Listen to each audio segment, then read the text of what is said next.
Dr. Adonai Aziz, he was in this house.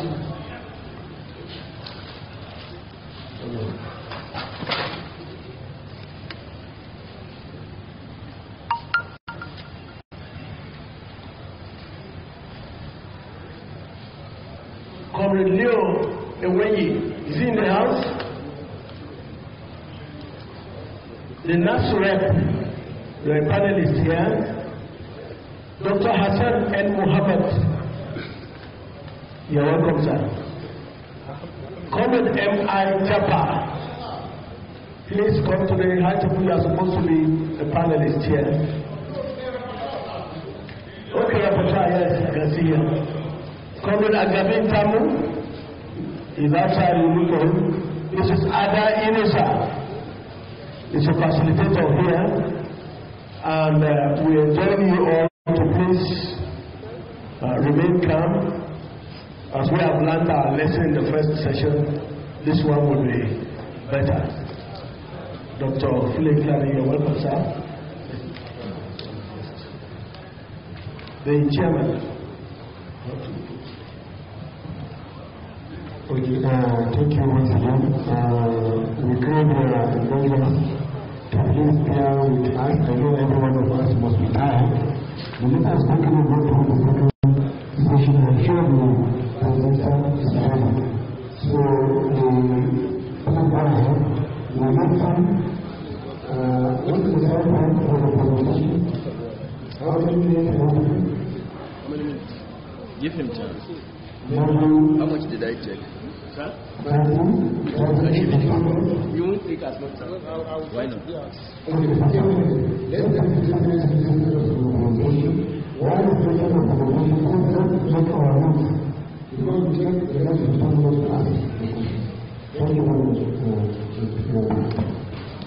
Thank you very much, sir. Please let me just stand on the existing protocol and explain the factor of time. It's rather unfortunate that it took too long in addressing the first session, and so I've been advised that I should be as fast as possible. But we have had a summary of the paper yesterday, and the good thing is that the copy of the paper is also available at the COEASU Secretariat, and I'm sure they will send it by mail to you. I titled the paper Interrogating Issues in Standard of Education and Subscription in Colleges of Education in Nigeria. So there are two keywords: standard of education and subscription in colleges of education. For you to follow the sequence of my presentation, I identified the keywords and I defined them. I defined standard, defined education, which I don't need to repeat here, and defined teacher education.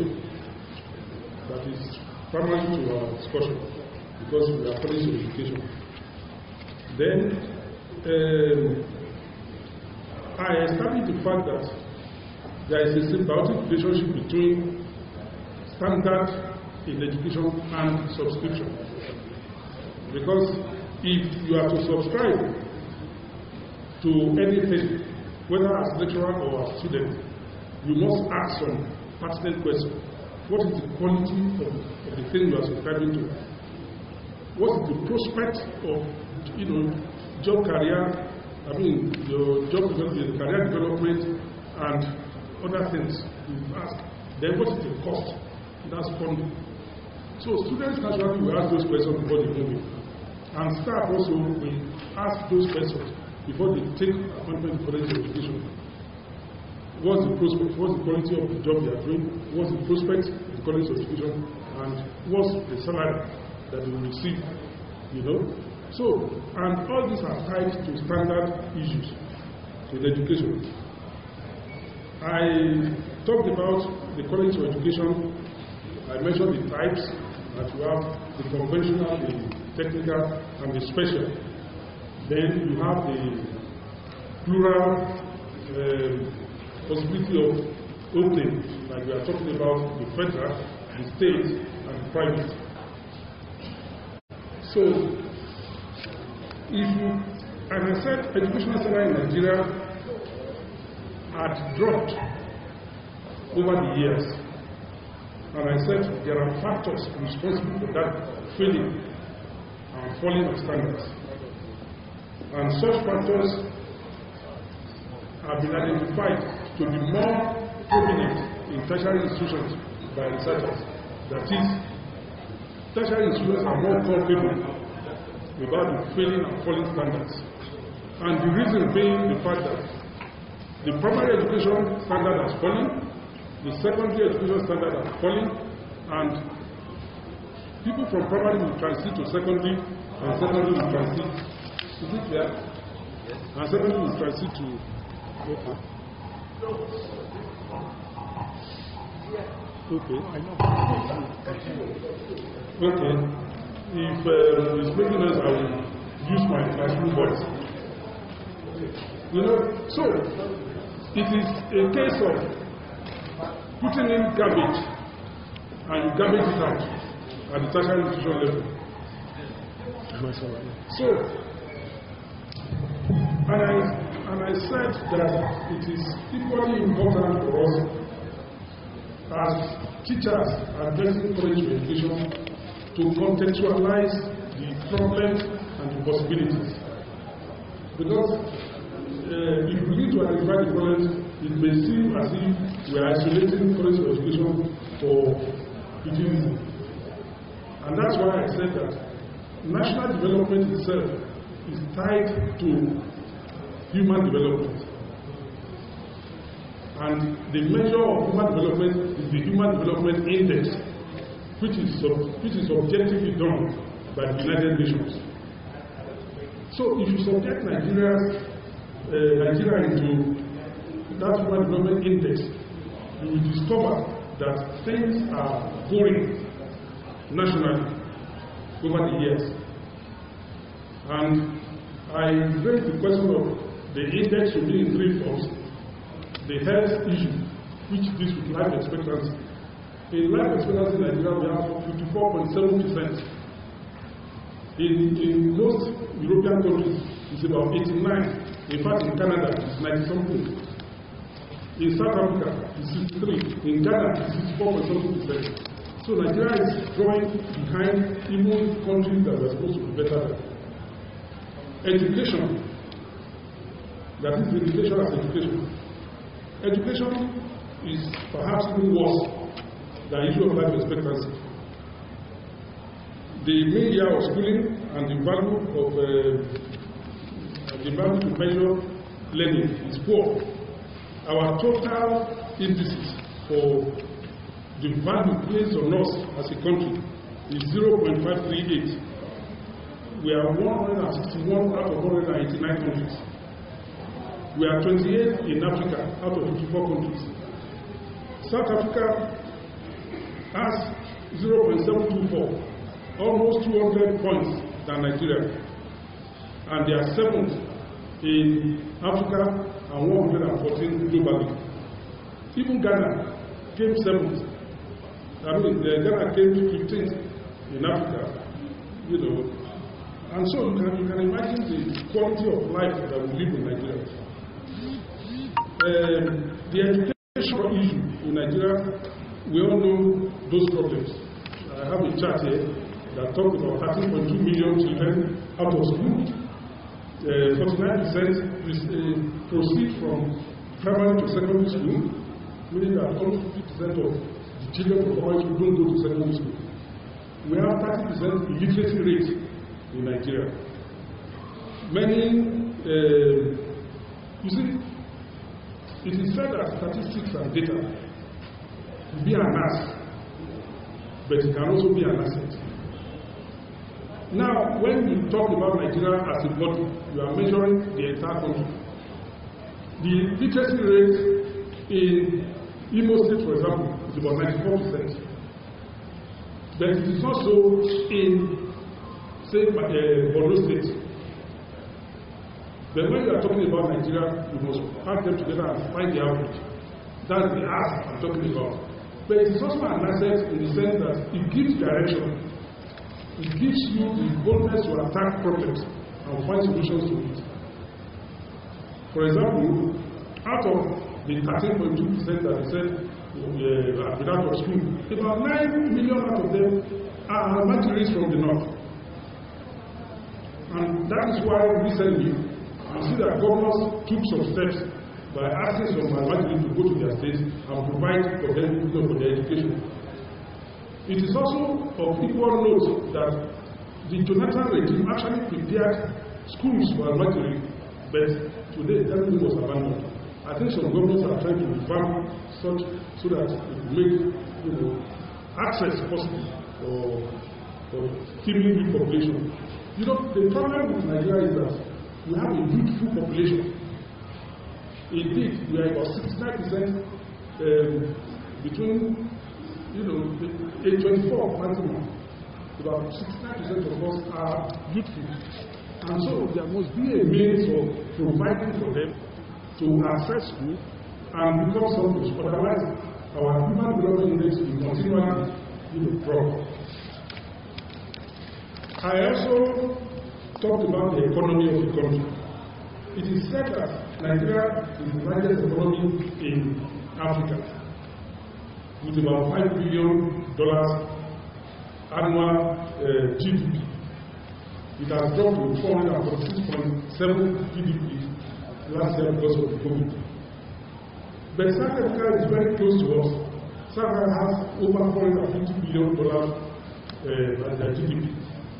But the problem with leadership within the economy is the fact that we have that money generated by 210 million people, unlike South Africa that has about 68 million people. So by the time you upgrade to put it to average, Nigeria is actually not buoyant. Remember that our annual budget in the past 10-12 years has consistently been under $30 billion. Under $30 billion.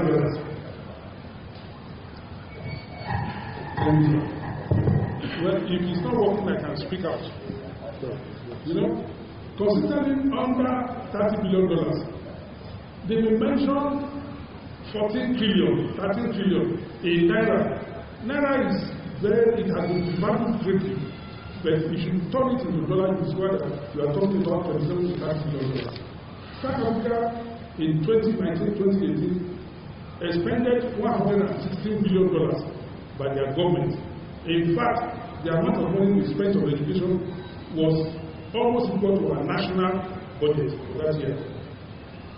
So, you cannot expect the same quality, without disparate budgetary allocation and go. Indeed, the budget for education for a long time now had been oscillating between 8% to 10% for 210 million people. And now you can imagine the problems that will generate.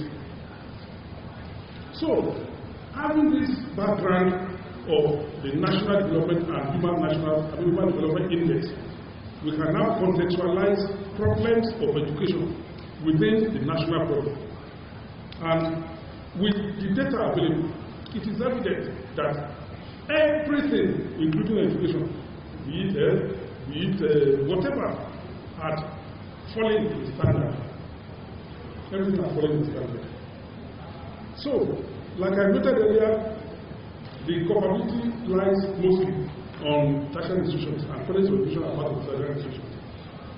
As a matter of fact, it is my argument that that culpability is even most among the 3 tiers of education in Nigeria, in college education, because the major causes identified as the broad causes identified as causing the problem of depreciation is poor funding, poor implementation of educational policies, and attitudinal problem to teaching and learning. Now, we'll take them one by one. If there is no good funding for the system, then the system cannot thrive. Somebody said that you would have advised to name some state colleges of education and call them technical colleges of education, because the state governments are not doing nothing. They don't expend money, yet they create and replicate colleges of education. If not for that state fund, only God knows the state of colleges of education, that I mean, then imagine college of education paying less than half of the total amount of money that an average lecturer should earn. You see, this is not bandwagoning state, because I'm aware, for example, that Lagos is with the colleges they have, Fidelity as well as they pay higher than federal government. That's the truth. Their chief lecturers see more money than we see in federal level. So it's not a bandwagoning of thing, but what about most states, maybe more than 70% of them, are not doing well. They don't honor arguments. So, apart from that, the attitude of parents, lecturers, students to learning, teaching and learning is very low. Parents assist their children to cheat in examinations.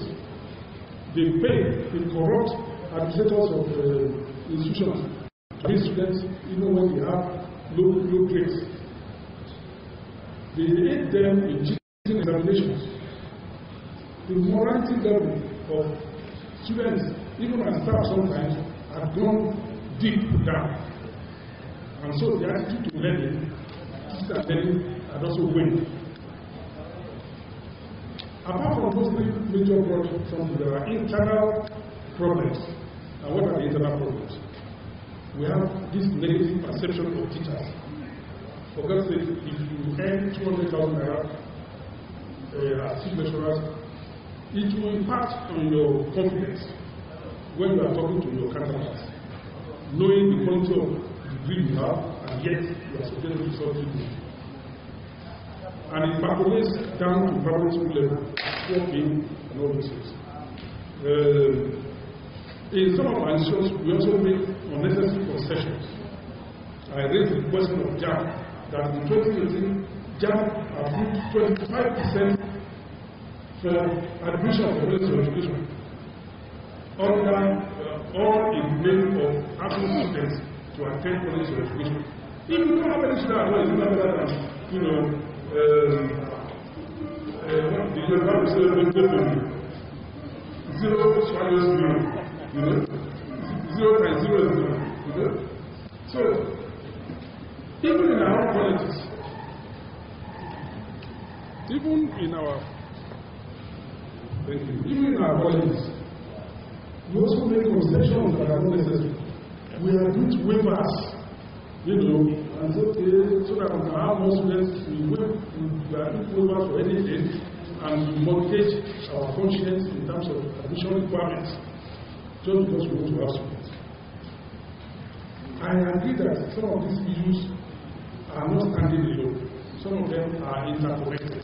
For example, the college by saying that if I don't have students, if they close us, no job for anybody. So let's not bring anybody. I'm not unaware of such vigilances, but we are talking about standard here that we also have a minimum standard that we legislate on. Therefore, we have inferiority complex for both students and staff. If I know you gave me with 25% of the total score, and I know I'm a university candidate with 60 or 70% score, there is somewhere I'm not down with you. So when I meet the college of education students as colleagues, the tendency that we put down on such persons that they are not brilliant, they are dropouts. The same thing goes for the lecturers too. If you meet your counterpart in university, even if you have a PhD, but he has an idea of what you are heading, the tendency is that he looks down on you. And all those things generate inferiority complex. I've talked about conditions of service and our working conditions that are poor. You go to some chief lecturers, you go to chief lecturer offices. The chief lecturer is ashamed to bring sister or brother who is level 10 in ministry, because when you get to the office, it's as if you are a cleaner. You know? So the work condition is horrible sometimes. And the condition of service, like I mentioned yesterday, has to be legit. In a situation where very obnoxious, opprobrious, indeed, sometimes very rude terminologies are being used to address status of staff in the college of education who affect your self-confidence. And you know, how come that a non-academic nomenclature has assisted over the years? You see, let us be honest with ourselves. The college of education came much later after the university. The university started in 1940-something in Ibadan, you know, and later it blew up in 1960s. The college of education started in 1960 about Kano, Ondo, etc. So we are not saying that the status of the university is not higher in the sense of how it started and the development. But after about 40 years, and in the 21st century, with the quality of people that have passed through the college of education and those who are lecturing there, with the evidence of increased number of PhDs and minimum degree of masters, it is high time government took some decisions in favor of using the same nomenclature that of the university. Nobody is saying that we should give it to anybody on the matter of going. If there are parameters and conditions for promotion in the university, so if you want to be a professor, let such conditions be applied to you. I know at one point we are talking about duality. There is a duality that in case some people are rather, you know, in case some people are not ready for the professorial career, even though they are qualified as senior lecturers in college of education, let those who want to remain as chief lecturer climb their own ladder, and those who are fast enough to become professors, let them also climb their own ladder. That's one of the issues that started with dual mode, you know. And you see, because it is important that you don't punish somebody for a law that is not made, for a policy that I didn't take. That was why during the period of consolidation, I don't know, the unions are here, Makinde is out. I think Makinde was the president there. I was a member of that committee. And we met our own college of education and decided that, come, one, we should not allow the university professor or whoever to subjugate us. We are here as equals. Two, we must fight in favor of college education. Yes, we all want to be, we love concession, but we should not suffer for policies we didn't make.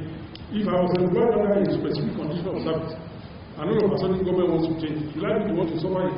So much so that somebody who had a bachelor, you know, in maybe 1960s, and was employed in the college of education, and rose to a chief lecturer maybe in 1990.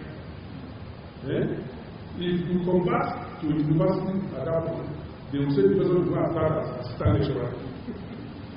And that is not his own fault. To be in the system, helping to graduate and train children, students who become teachers. He has to do his duties with the condition of service.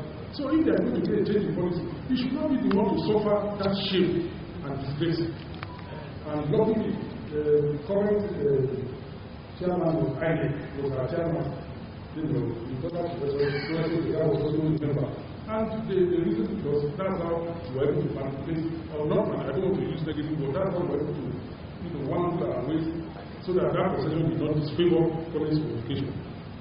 I'm just talking about the issue of the condition of service. So, you see, status could be attenuated.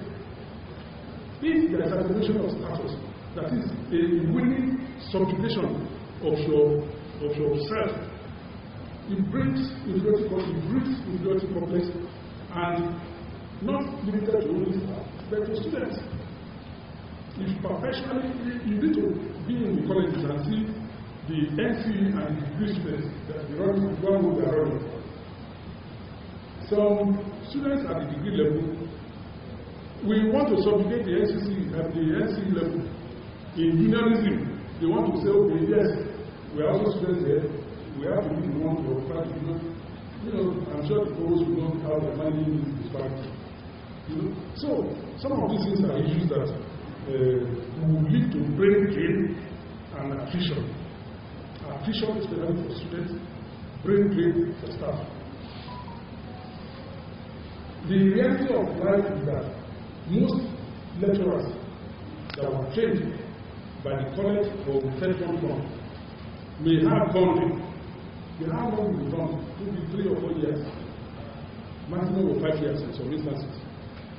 And if you look at your prospects in college education and you see that you cannot reach the limit, the elastic limit of your capability, the tendency for you to want to go out is very high. You understand? It's very hard. And that will make some lecturers who are chief lecturers in the college of education to accept as low as lecturer, one or student lecturer in the university, even though they have publications. You know, it is before, maybe 20 years ago, that you are saying that teachers in college of education do not have publications. I know that as far back as 1993, when I became the chairman of the assessment committee of my college, I've been inviting the university professor, at least the associate professor or professor, to join in those out of the three that will affect and assess every staff paper, so that we will begin to have that university thought and begin to see how best to do it. Wherever I went to, whether in Napoca, whether in Napoca, it was the standard. I won't go to a party for you, please, it's like, you know, insects. Bring people from outside to attend, and I swear on my body that most of those persons often comment our college staff that they are surprised that such staff, the kind of research they are doing, they are surprised at quality. That was many years back. But now there are more PhDs. Indeed, colleges like academia, I'm sure you have more than 60% of their staff PhDs. Even before the telephone, I have injected a scholarship scheme for students staff who have possibility. The process of that is there. We know that at least more than 50% of staff here should have PhD, and depending on that PhD program. So things have changed. And we are now grown sufficiently enough to begin to demand that you administer autonomy in terms of awarding degree. You see, the one point that is important for us to note as far as education is that we are a tertiary institution. We are not in contention with university polytechnic because we belong to each other. And we can mutually benefit from each other. It will be full readiness for me as somebody in the college to disrespect people in the university, knowing that I benefit from them. And they know also that they also benefit from college education in certain matters. So it is not a quarrel, it is not a fight, it is a mutual understanding that we want to carry this country forward, especially in educational matters. Now, I moved from the issue of standards to subscription. I've already talked about subscription. If you want to subscribe to anything in life, you ask those 3 questions. What quality is this thing? What's the prospect in what I'm buying or what I'm wearing? And how much will it cost me? Or how much will I get? So, we are asking for the fact that if we remain where we are, our students' population will always be low. Interest in coming to college education are completely dwindled. You know, we have this syndrome in Nigeria, degree syndrome. Nigeria has a peculiar way of thinking, and it's periodical. Sometimes when banking is making it, everybody wants to do finance, even in our college, they want to do business education. And when they are in business, they tell you they want to do accounting. But if times shift, and bankers are being sacked, they will look around with mass organization. You know, that's the nature of Nigeria. You know, so what we are saying is that for now, without a change in that system of foreign education, we will continually be afflicted by attrition and brain drain. And that's why we recommended the fact, you know, that students who have a choice to go to either of the tertiary institutions, if they are qualified, must. I mean, to be honest with you, we are all parents. If we have some village children in our school, in our homes, and we want to go to school, how many of us ever recommended you to attend college education? Even those of us working there. So how will you expect outsiders to do better? You know? But if we can change, then we need to see that we can boldly say, okay, come and go. I have said it that the successes that we have recorded by affiliation is enormous. And I start by identifying those 4 pillars of college education in Nigeria. The Kano, the Zaria, and the Wemi, who said it became not long ago, became a federal institution. So it's not limited to state. The Wemi was state for a long period. Now, I know that we have started producing degrees in the 80s, early 80s. When I joined the services of the academic college in 1985, I bet the degree already established. We are teaching degree students. And I'm very glad to say that today, many of those students are top notchers in their various professions, whether they've been in teaching or they are behind in other things.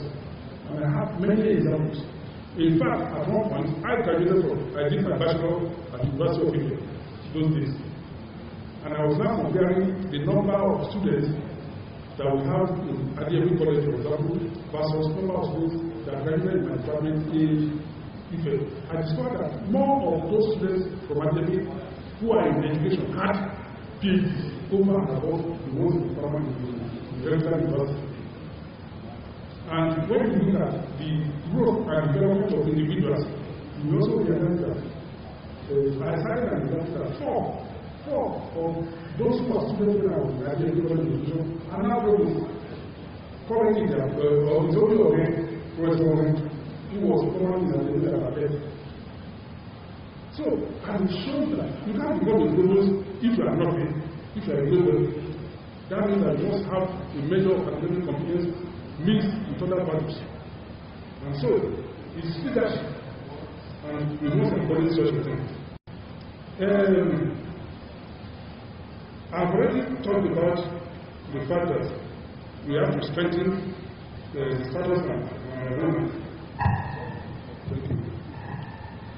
So, I've talked about the problems associated with the substitution in college education, because there are also some peculiar problems. I talked about the issue of remuneration, we have discussed it. We have talked about the quality of intakes that is very poor. You can't have somebody with 2 credits and 3 passes coming in, you know, with jam result 25%. You know, so we have that system of dropouts. The way they perceive college education students that they are dropouts. We also entirely compromise standard, as I mentioned. You know, we allow for poor quality admission.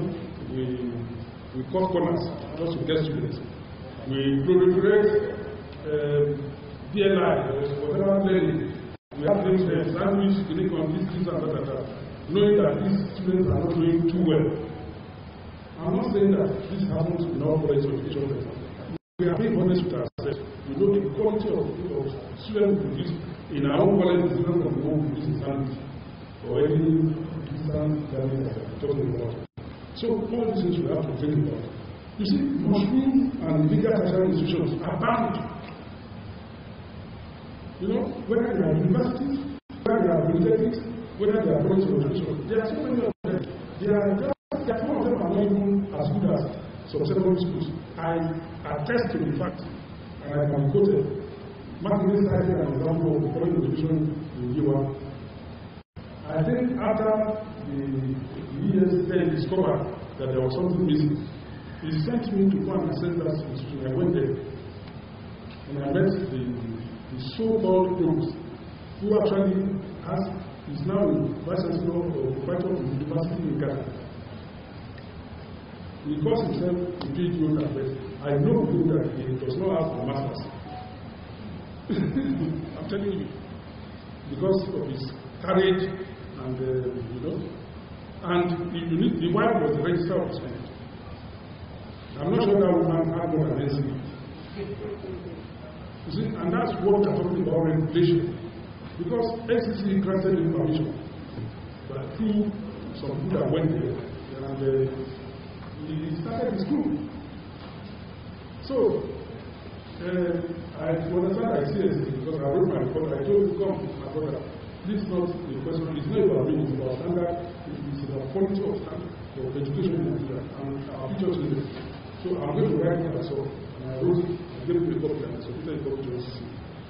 SEC replied that I should assist him. I sent him on my date to go there and drop the place, find out the errors, this is the problem. I'm sure he does not have the money to go. Well, even students prefer the home university than our own local colleges, even when they are doing degree. If you are doing degree in Akoka now, we are running the degree of University of Benin. But if you are there, where did you graduate? Of course, they will tell you it's University of Benin. Nobody will mention the college of education at all. Even at the end, that is long time established, until they assume that status of pride because of their placement in the scheme of things. Many of them then used to say they are from Israel. Even in spite of the fact that the quality of teaching, quality of learning was very high.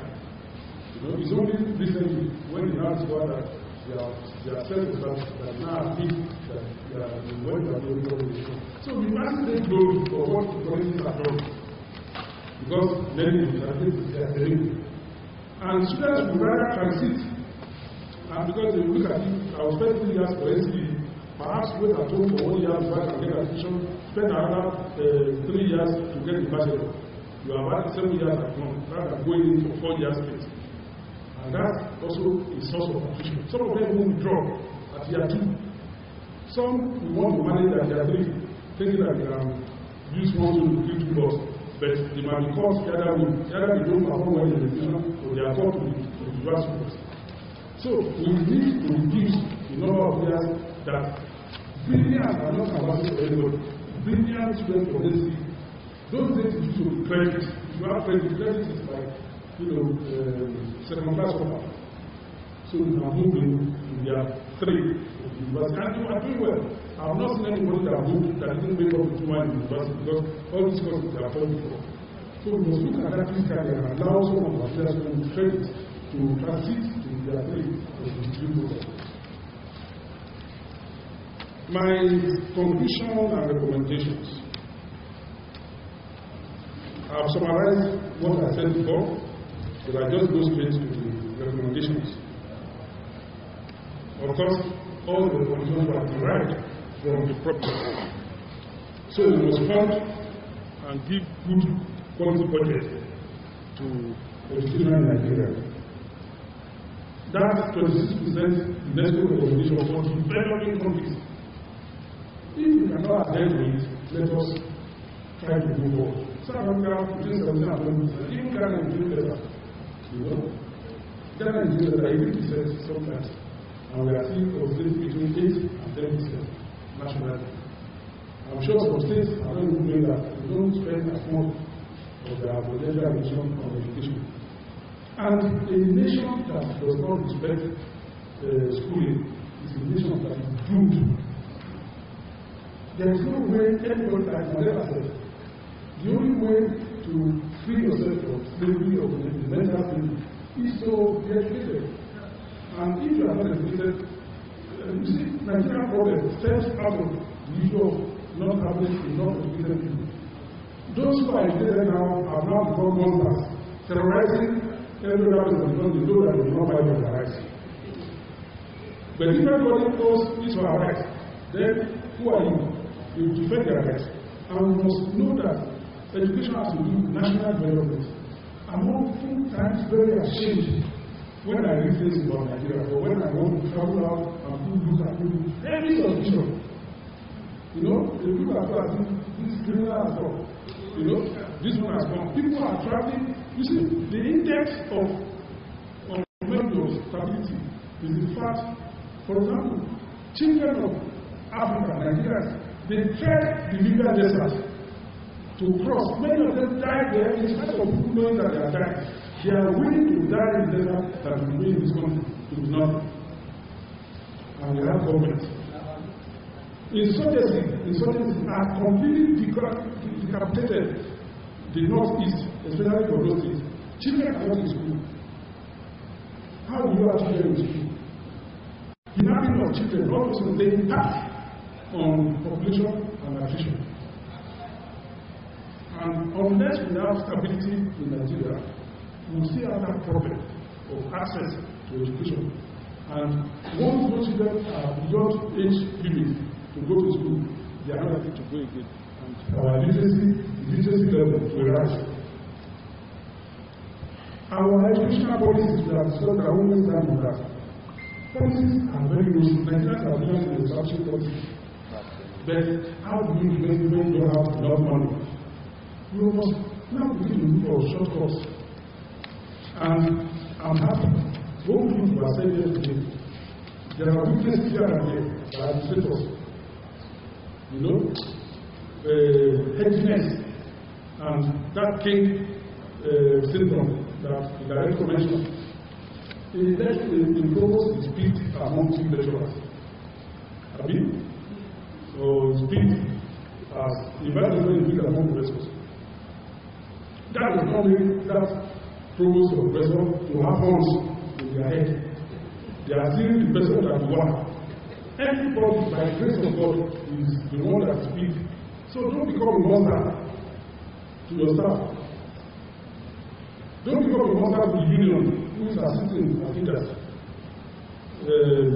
But I believe that the quality of products that we have in Nigeria has attested to by the unions who should know their problem rights, values, and big issues. We must change our attitude to education. You see, all these things are tied. If you are not earning good salary, you can't pay your bills, you can't pay rent, you have not fed your children, their school fees and all those things. My sisters and brothers, when they want to be in the classroom, you will not be too happy to be in the classroom. But what do? We have accepted to do the job. And we should ensure that we do the job. It would be a shame that a lecturer does not see his students for whatever reason. The attitude has to change. We must change even ourselves in terms of learning. As I said, this is virtual world now. Anything can happen. If you are not versatile in ICT, the certificate that we all possess is not an index of knowledge in ICT. Is by practice. Let us operate ourselves, please. Do not allow external influence to affect our vision policies, our thinking and all these things. Because oftentimes, people from outside, they propose and begin to manipulate the system. Our students must also be cautioned. You must be brought up in the moral way, so much so that examination malpractice, cultism, and all that social vices will die. At least significantly. Our unions must also realize that we are partners in progress. And I'm very, very happy that for a number of years now, the union has assumed leadership roles. They have realized that if the system is good, it's also good for them. And in any case, they participated in this kind of summit, which is wonderful. Unions are leaders. And our managers position must realize that unions are leaders, because when I was proposed, they know. I said, if I tell you that this thing is white in the Congress, and my union leader comes up and says, don't answer proposed, it's black, I say, if they say, what's the color? All of them say black. Because we believe more in your unions. And if you are not conscious of that fact as a provost, then you are your own. So we must carry along our unions. And the unions must also show responsibility to management. Have a basic understanding of management. Because sometimes management is like the elephant that is perceived by others from one side. That it's only members, the people officers, that will move around it and know that it's an elephant. If you look at it from this side, you say, this thing has only tail, this thing has only big head. But if you know the complexity, the dynamics of that elephant, now realize that there are things that you don't even see outside, which are factors determining your decisions. And so the union must have that understanding. And we must constantly work together in peace so that we can have peace in our institutions. How the private institutions, especially universities, are thriving, not because they have anything. Most private universities rely on regular universities to get lecturers. They rely on law scholars to lecture private universities. But they graduate on time. So because, like I said, you must measure the quality of what you are buying. So if you know that you are going to spend 6 years because of crisis in one federal institution, we rather not go and pay more money in the private university and just get out for 4 years. So all these things contribute to attrition in our colleges. I recommended that it is very crucial that the Ministry of Education and NCC and the colleges must reiterate the significance and relevance of teacher education in Nigeria. Because if you don't understand that significance and relevance, the tendency is that you look down on teachers. Without teachers, the college, the system cannot be university or whatever. So let us replace it and restore the dignity of teacher education. JAM is doing a general examination now. And I said that in a system where our image as College of Education has been attenuated, subjugated, almost to ridicule, how will you expect the same set of people who want to go to different arms of those tertiary institutions offer the same exam and now say, you that scored 200, you go. You that scored 180, you go to this one. You that scored 160, go to this one. Will you ever go to, if you are brilliant, will you go to the ones that they say you go that is 160, that they have already classified as dropouts? So, let us, don't let us mind the cost. Let us still do our examinations separately. Let brilliant people, come to college of education. Singapore. My colleague mentioned Singapore. I went to Singapore in 2004. And, the first thing that dawned on me is that it's about the most beautiful place. Beautiful than Dubai. And Dubai is now better. It's a small country, very small. And they have 3 groups of people, the Chinese, the Malay, and the few Indians. They are universities. In fact, computer was still growing. We just were hearing of computer in Nigeria. If you go to primary school, they are primary school. When you saw computer, in fact, I had to go and give it when I got there to go and buy computers for because it was shameful that primary school we have more computers than our colleges. And one significant thing that one of the professors who was the head of who was the dean of the faculty of education, they have a 5-year projected plan in the university. And he told us that year was the 5th year of their project. And they have exhausted research on what will happen in the next 5 years. And that they are funding $5 million to government. And all of us will have to start now. Because even if we do the good job here, we will not refund any money. It's our attitude to corruption. We share the money. And but why would you expect them not to refund the money? They earn very good salaries. I think around that money is about $5,000 that we are earning. So why would they need to steal money? The reality of it is that we are not young people in this form. Those days, 30 years ago, 40 years ago, people were upright because their future was secure. But insecurity is making everybody to be corrupted. And one thing about Singapore was that only the best students, their best students, can be a teacher. There is no system against it. It's not only Singapore, in all those, Finland, for example, many other countries with high educational grades. When you finish your bachelor, first class, you make first class in whatever discipline, they attract you. We are here for you. We want you to be in education. We sponsor you to university, to go to your master's and do your PhD. This was learned, they respect it. In Germany, you know, the German classes do not find religion. Teachers are given preference. Once they know you are a teacher, the police, everybody salutes you. You know, you are given preference in hospitals and everything. I read this that Biden, Biden or I think it's Biden, the new president of the United States of America, says that one of those they have to regulate with COVID vaccine must be teachers, because they don't want them to escape. Then how do you see our teachers here? So it's important that government places emphasis on the quality of teachers, because they are those who develop their nation.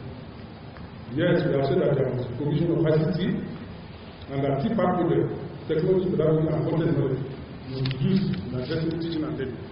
I also mentioned about some cultural models as provided by some scholars. Why I mentioned those scholars is that these are four runners in areas of education and their professions. So if I allow to know him, is an emeritus professor in many American universities, and he recommended this by university. Let us teach our youth, especially the primary level, teach them their native language with English, that is our general language, so that they can understand some of these things better. I should run at the faster. Okay. Then you have to popularize science and technology. Give names that are familiar to our children in science. It was done in a Bible. If you see the Yoruba Bible, Jesus is in English, but they say Jesus in Yoruba. They devised all those names in their local language, and it makes more sense to people. So they devised scientific technologies to indigenous languages and to make more sense to our children. That's what Attrition was saying. So what do we do? Upgrade welfare, for sufficient upgrade the welfare of staff and students, improve the quality of intakes, do not compromise standards, be circumspect in approving private and state colleges. The NCC has to do more. You see, NCC is not supposed to be, staff are not supposed to be sitting in the offices. They should be on the field, checking the expenses of institutions and regulating them accordingly. Let government provide more money for them to do such functions. Please, let them accredit college professionals to run degree courses. It's a must now. We have the facilities. Tech work have done tremendous work in our university, especially federal universities, and federal college of education. And some states are fantastic also. So please, we have adequate personnel. Let us work. Then let us reduce the load. The load sometimes is very some of these students. When you see any load, it's hectic. I'm happy that the last review of the scheme of minimum standard. Yeah, the minimum standard. There were certain measures brought in to reduce the load. And let there be budget, let there be scholarship from alumni, from the alumni, from the college itself, from federal and state, so that those students that are indigent can be sponsored. Thank you very much.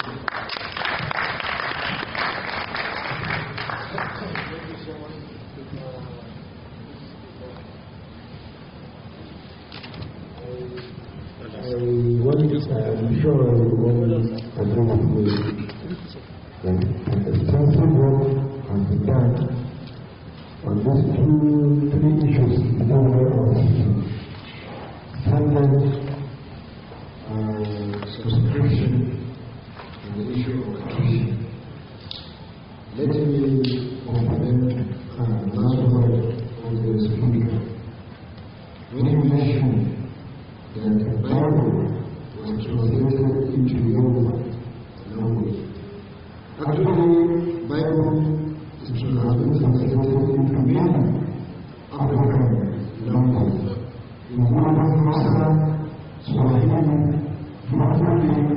even Cameroon, even Europe.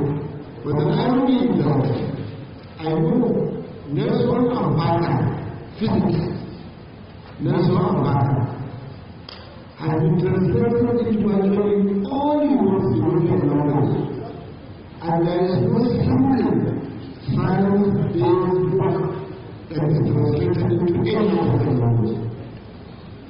Not a single one. There is no biology textbook, chemistry textbook, or physics textbook that is translated into any African language. But Bible and the Quran were all translated into our various languages. That would inform our sense of society, our sense of mind, as far as religion is concerned. I want to ask to discuss the issue. And by discussion, I want us to go straight to the point. We have already had extensively how far, to the extent to which the issues are reached. In terms of studying, in terms of subscription to the quality of education and attrition in the system. So we need not to repeat all those things.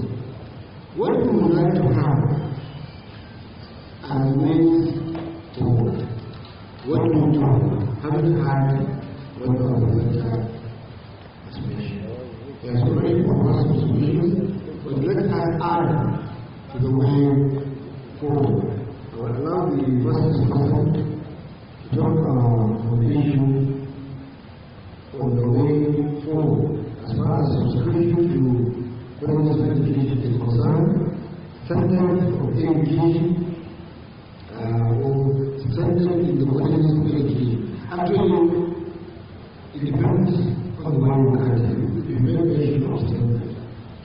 You can choose to look at the cup half empty or half full, as far as standard is concerned. If you are looking at the cup half full, we have all the standards because we set our own standards. So we know exactly what we want. And how far have we attained our own set goals? For instance, we have the university, we have the institutes and the college education, all trying to meet the national education policy objective. It is the national education policy that sets up the 3 tiers, and they are at par with one another. None is more significant or more important than the other.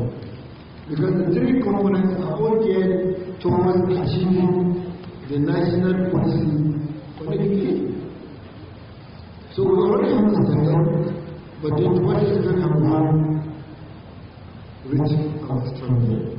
If we look at the cup half empty, that is when we start to compare what happens in Nigeria and what happens elsewhere. In most cases, we used to refer to Ghana as even Ghana, but in actual sense, it is not even Ghana, because we have no reason whatsoever to look down on the Ghanaian, because apparently they are doing better than us. So, as much as we think that okay, Europe and other parts of the world can be ahead of us, but what of even Ghana? But then we got this one, in which part is. So please, the discussions, let us have your way forward, and then later on we'll check from the progress. Here, and the audience.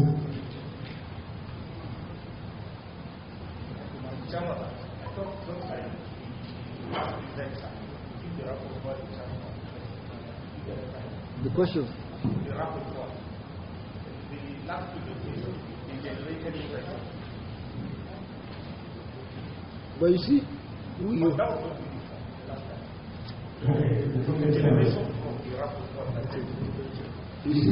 the discussion can go either by asking questions which can get away, or by discussing the topic so far presented. Already the speaker has said the word, like I said earlier. He talked elaborately and extensively on the issues that has to do central on what is the and I'm sure you have an area where you want to avoid. So that's what we want. That's what I want to ensure narrow to move forward. Because we are working hard for the education. We are working hard we sympathize with ourselves that we don't want we are already hard for him and the president, this country is so we have to do. But now, what do we do? Which one to address the we have heard that people that carry around attraction, motivation, retention. And we put that in mind to devise calculated what to do to attract, what to do to motivate, what to do to retain the good rate, the head to find the students too. And I want to announce to you that since morning when we started, we are blessed as the national president of Nigerian students in college of education has been with us in this house. And I have recently been listening.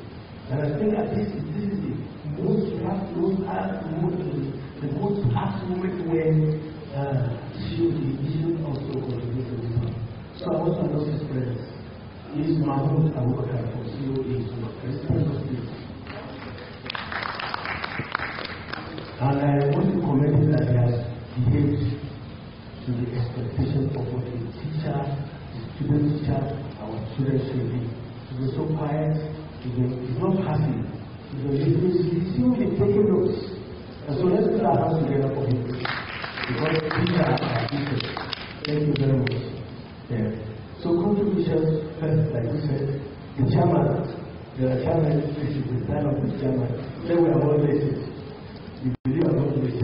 Or should there be any addition from this side, we also thank you as part of the high table place. You are welcome. So, panelists first, then we'll go to the house. This time, the chairman here said he wishes to be more strict.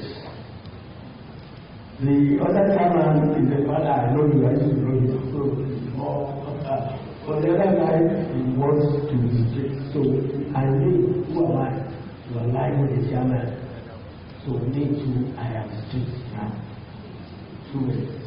Okay, 3 minutes for the panel, 2 minutes for the floor. 5 minutes. No, we will take note. We will take note. I want to, my information will be very correct. There used to be a time, I think MTI was running an NC program for 2 years. It was called Street of, I can't remember the right name. They were running an NC program for 2 years. And MTI, yes. MTI, they did. And it was I can't remember the exact name. No, it was an NC program and it was run for 2 years. And they were awarded NC within 2 years. Is still there? That's okay. I don't want to bring that to our life as part of the problem of our time. Sorry. Yes, it's NC. I think some of our colleagues are forgetting that. Hello. Thank you. Really, I want to believe that our service here is very simple. simple in the sense that we are here to synthesize from our experiences and come up with solutions that will actually give our subsector a pride of place in tertiary education in Nigeria. I will use my contribution because the speaker identified three key elements, three key words. But my worry is on subscription. Otherwise, that is low enrollment. And I want to really say that if the students are not there, our jobs are online. So we have to really think about to ensure that we have good student enrollment in our colleges. And here again, I want to really call on NCCE to be proactive in this direction. Proactive in the sense that oftentimes you see some stripping policies from some agencies, particularly JAM. If we recall in the past, one of our modes of admission is pre-NCE, but they systematically kill that mode of admission. Because I want to give you an example, experienced in my college. During that pre-NCE, we admitted one student, they are deficient. And our admitting them into pre-NCE gives the college actually to make up for the deficiencies. In one of the years, the best graduating student was admitted to that mode. And she is a teacher today in our college. A quality teacher for that matter. But she entered through pre-NCE mode. So I want us to actually to recover that mode of admission. Because oftentimes you see some of these agencies, they come up with distributing policies, nothing but to create relevance for themselves. That's it. To create relevance for themselves. And thereby, endangering the existence of other sectors. And again, we can come up with a robust bursary award to NCE students. When Dr. Plenary was presenting his paper, he identified two types of colleges. And one of them is technical or special colleges. These are the worst hit in terms of low student enrollment. So we can get bursary award for this set of science-based students, or for students in sciences, that will encourage and try to make a robust improvement on the level of admission or enrollment of our students. Again, special allowances can be granted for lecturers in some of these core areas or science-based areas, special allowances that will encourage the best brain in these areas to be retained within the system. So, and again, if we take away our degree students under affiliation, arrangement of affiliation, and you consider the student-teacher ratio or staff-student ratio, you notice that the issue of patronization has come up again. So, the one mode that is already in the proposed amendment of Act establishing colleges should be pursued with every seriousness it deserves. So, it is on this few recommendations that I really want to align myself that we have to come up seriously on this to define our own identity. Thank you. enjoy knowledge about your petitions so as to buy time. Hello, I know Comrade 1700. Mine is very simple. If you cannot buy the product you are producing, how do you expect the public to buy it? We are having agencies, federal and state colleges, at a ratio of 500 staff per each college. We are to arrive at 43,000 staff. How many of us are allowing their children award to pursue NCE programs? You can only standardize your subscription, but if you are not buying the product you are producing, you don't expect others to buy from you. As such, we are only to make headway to encourage the standardization of quality of education programs by partaking in the NCE program from our children. This is my obligation. In as much as we will not allow our children to undergo NCE programs, I'm sorry.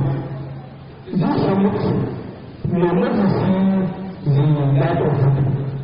Let us encourage our children to pursue NCE programs so that the program will be sustained and it will be standardized. Thank you.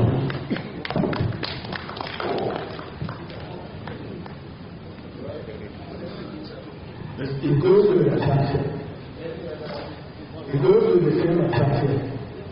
If you want, nobody wants a child to be a teacher. The God of the new teachers end. And the new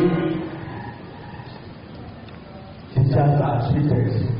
So part of the package also speaks of retention. So if it is attractive, people will first of all put their children before they put others' children. And that's why in medicine, a doctor wants his child to be a doctor. In pharmacy, a doctor wants his child to be a pharmacist.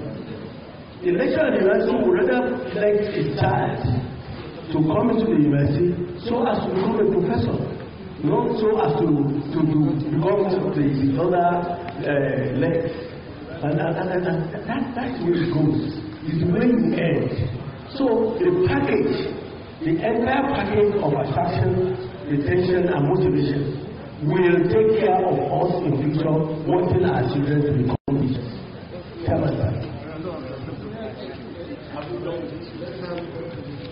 Okay, so far, the suggestions as went forward as presented involves incentives, providing incentives, and looking at the admission criteria for the discussants. Even the last one, it is talking about providing incentives in the system. So let's have more of ways forward.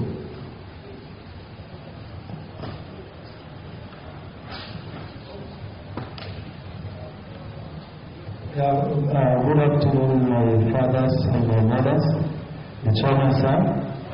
I wanted to know, as far as association is concerned, the progress of FC Gucci and the chairman committee of federal progress, permit me to stand on the existing protocol.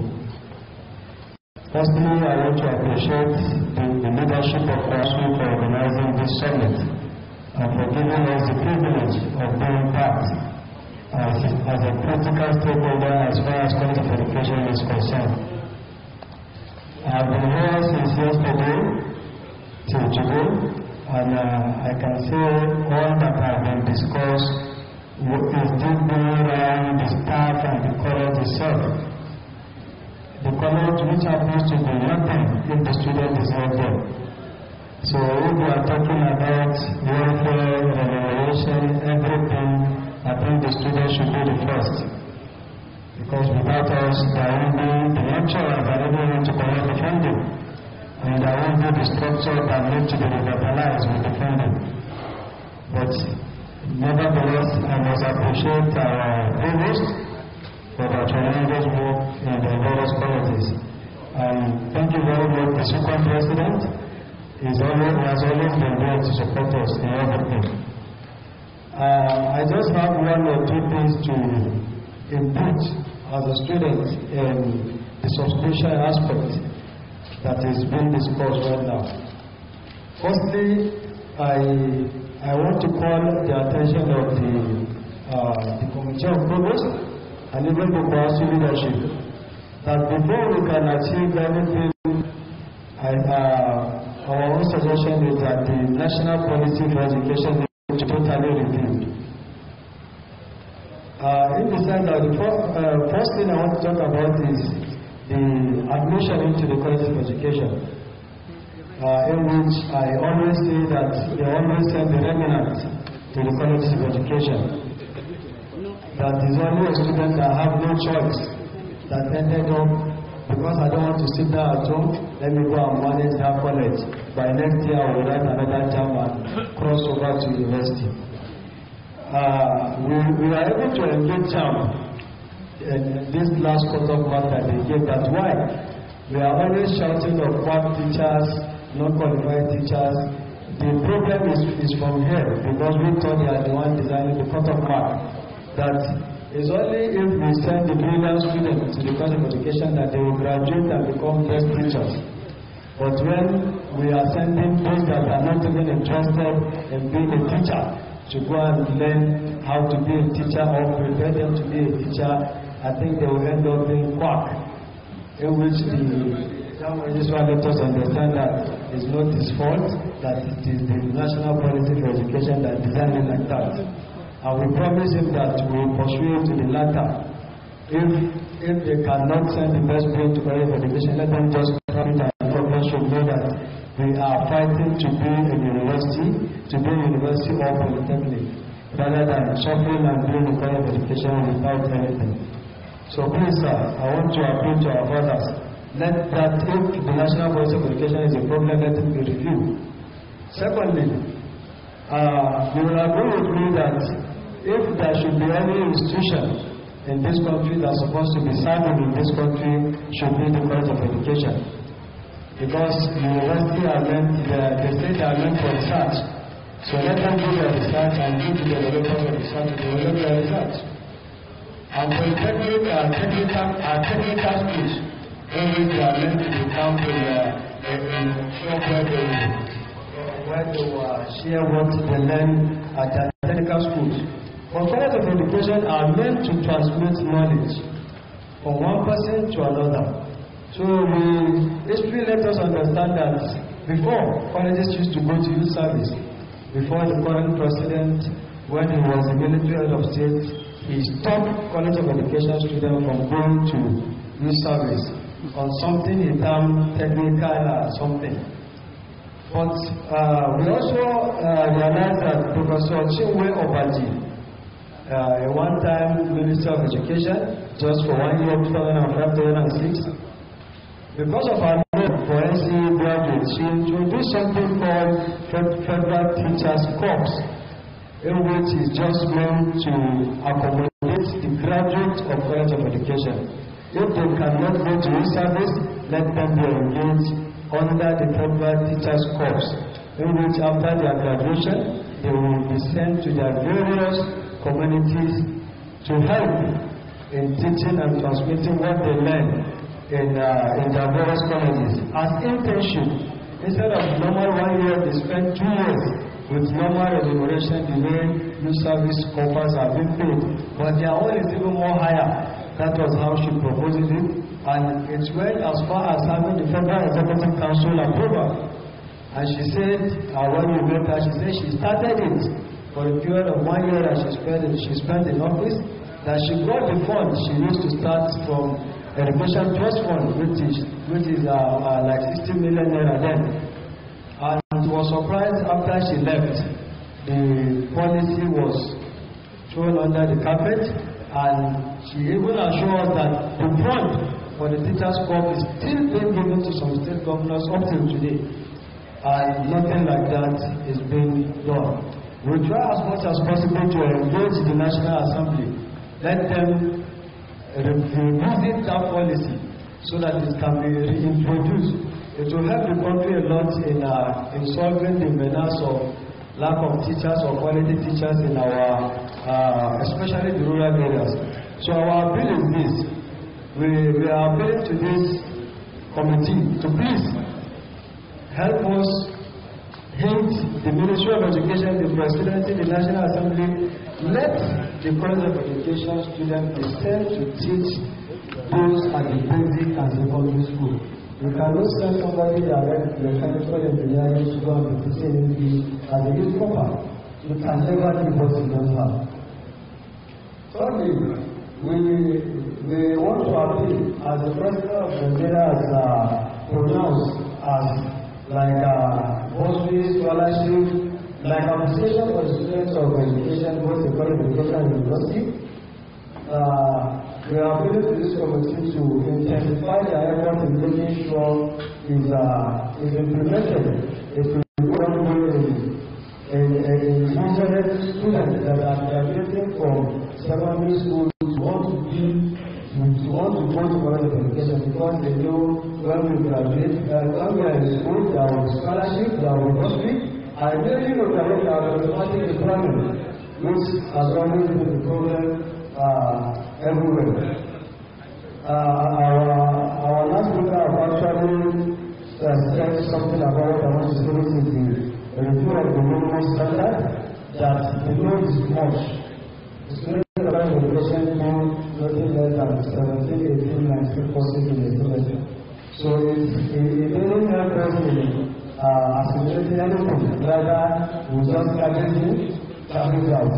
And some of our lecturers we don't help, because the lecturer will tell you that you must give you what I give you.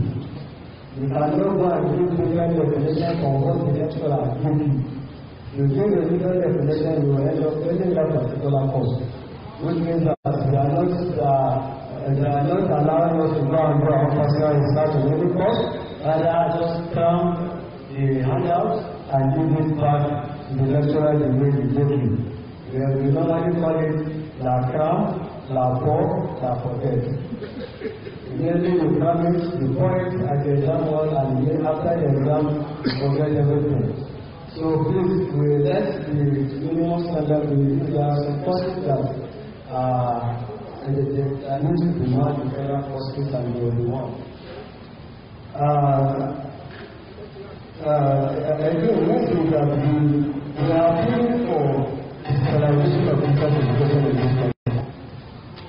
The movement has, we at the level of our social movement, last few years we went as far as having partnership with a Swiss laptop producing company as far as Korea.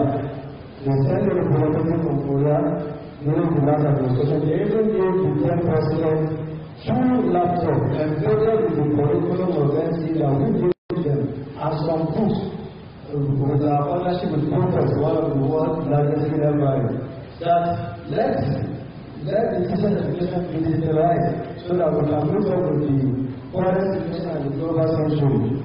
We try as much as we can. We even approach the NCC with the staff of their schools, the president of our schools with our union. We discuss it at length with them.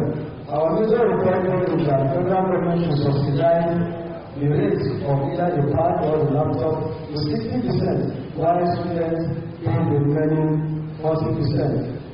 The Secretary of NCC he embraced the project and he promised to push it, but we realized that when the project got to the ministry, it's hard work. It's because we are not violent. At the level of our own people have discussed the entire ministry and closed it down until our demands are being met. And lastly is that the students of education, we are not comfortable with, after spending 3 years in college of education, we end up spending another 3 years in university before you graduate, just like the medicine students. There is nothing that stops the college of education to be doing something we call top-up. When you finish your 300 level, you just do additional 1 year and balance the 4 or 5 years and have your degree instead of all that is what is discouraging students from subscribing to college of education, because it's more or less when I finish I will still go back to university to start afresh. So if the bill of the NCC that is currently in National Assembly for ages, the bill says that the foreign education should be allowed to run degree by themselves without any application, as far as they met all the requirements to run degree. And the bill has been lying down at the National Assembly for years. And every administration will come, they will look at it, they will push it under the carpet, and maybe the president is not there. If the commission can give us the go ahead, we can get the draft bill defeated within 1 month. Whether the National Assembly like it or not, it must be the draft bill, and we will follow them focus over until we pass all the issues, and we will get everything. And lastly, we want to announce our readiness to have the state quality education in terms of policy. We are ready to organize a powerful press conference, challenging the government and demanding and requesting for bailout, because we are not happy with the local compliance.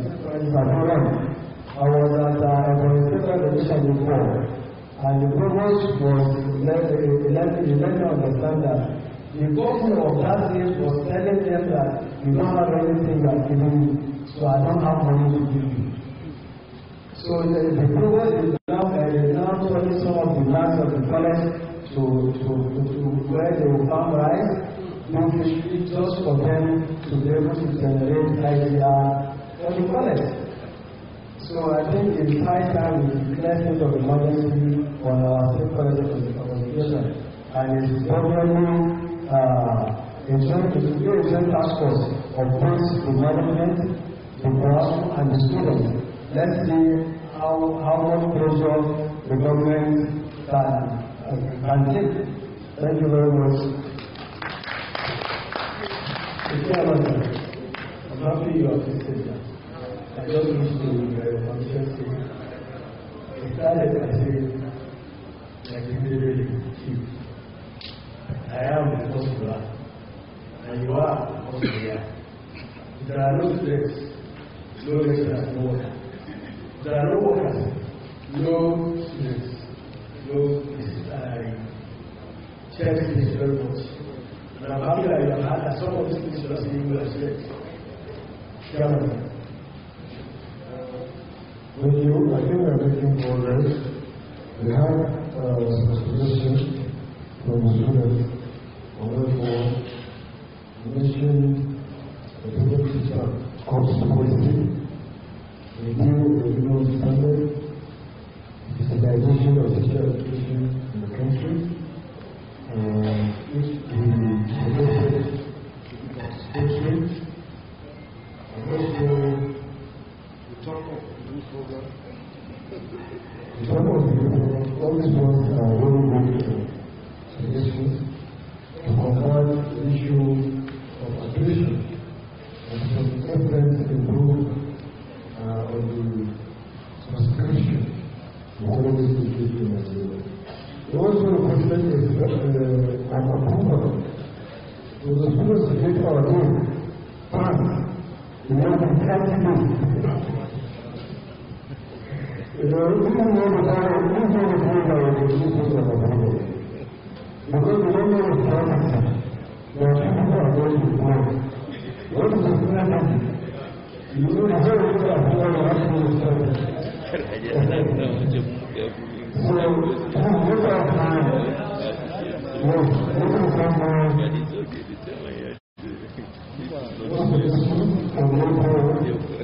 The issues to subscription.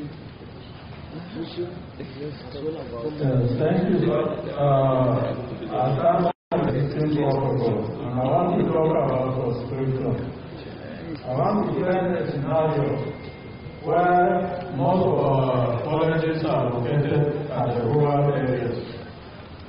This JAM policy of when somebody applies for admission, the person has to accept, it has to go to JAM.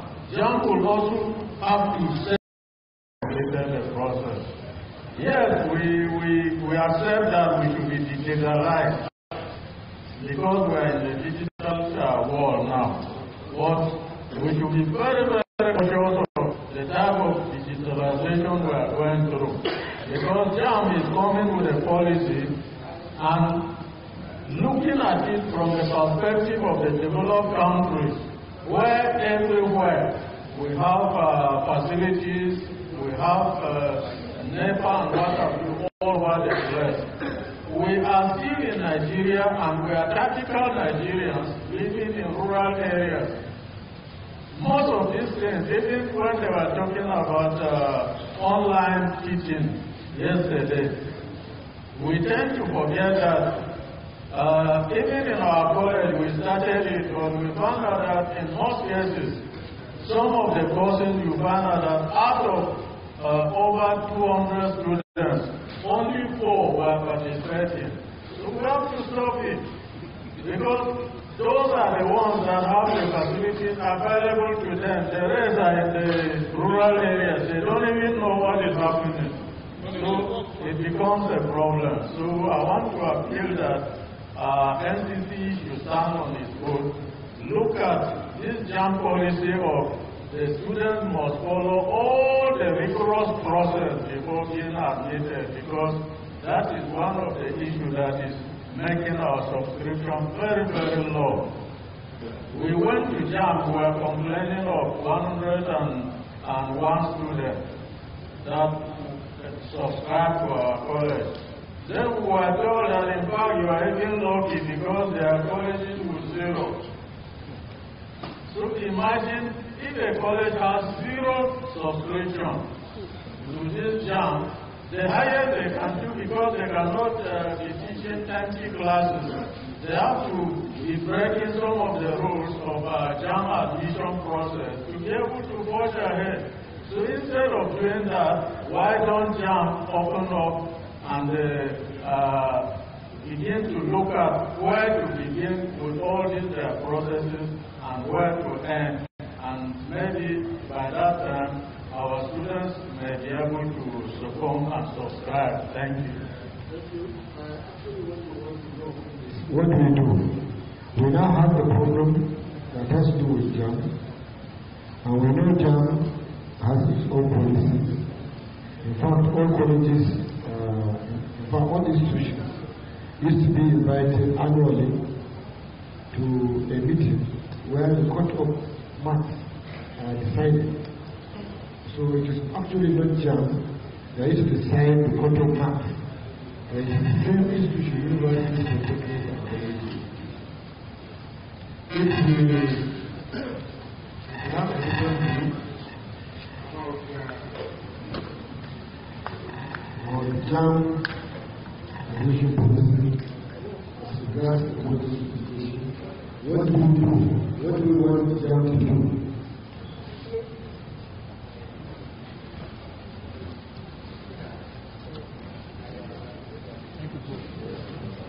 I remain Usman Usubara, chapter chairperson in Korea.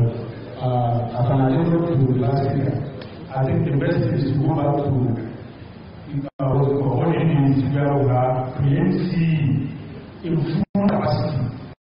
Because when you have a different for preemptive, we have prelim, we have preemptive, then NC program. Nobody was tired of it because those who are in the same team were actually taking through that same people. And gradually, we see that you will even appreciate the system. As one of the speakers also said last time, said, so long we don't allow our wives and children to pass through NC, we don't achieve it. Though my parents actually answered, my wife and 4 of my children pass through NC because I didn't do NC and I did before for masters. So I felt before getting the bill, I became employed. And that was the reason I did for my father. So it's the same thing. But today, many children will tell you, like my children in the University of the President, they say that you are not crazy. And I cannot blame them. Because one was going for medicine, there's no medicine in LC Bandora. Was I medicine? I am now there without our chemistry. So all the same one, if our own platforms actually prepare fully, people will ready. The other area is I was talking about grade 2. Yes, sir. Like I've said, the issue is that policy. Policy, yes, sir. A national policy that you will not gain admission into any churches in this country except through Exactly, sir. One thing, sir, even then, it was there, but there's protocol liberalization. So you see, we will not go back. We want to move forward. We are moving forward, sir. Well, you see, like my papa here, people like this is looking to India and Chinese, and I want to have money. They were all planned by the same individual that came to us. But when they left, they turned back to what's it called, Indian language, Hindi, and that's what Malay is Malay.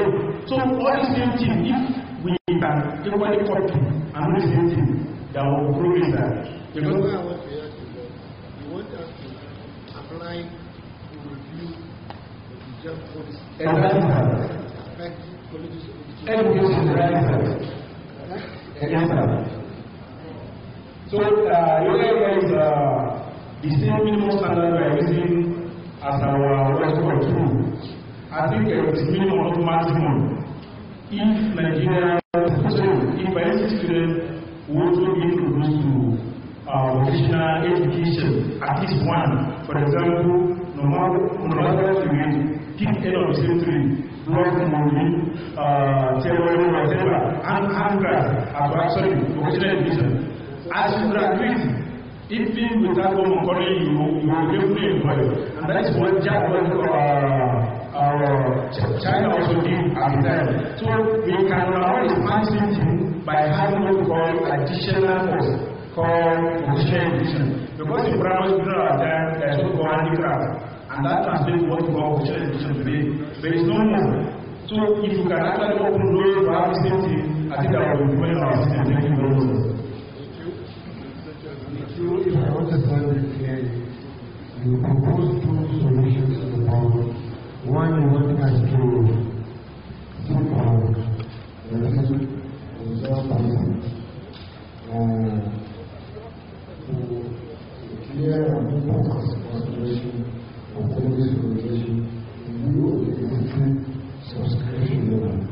And then also regulation of introducing the handcraft that needs to be identified. Thank you very much. Yes, right. Then you with the red cup. I want first.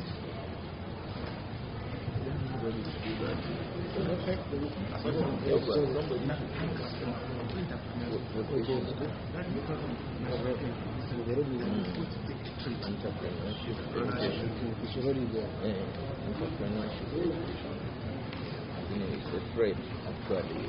All the trade, most of the trade.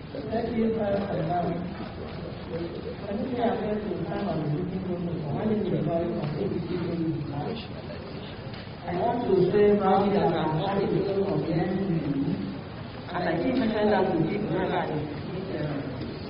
how they do how I began.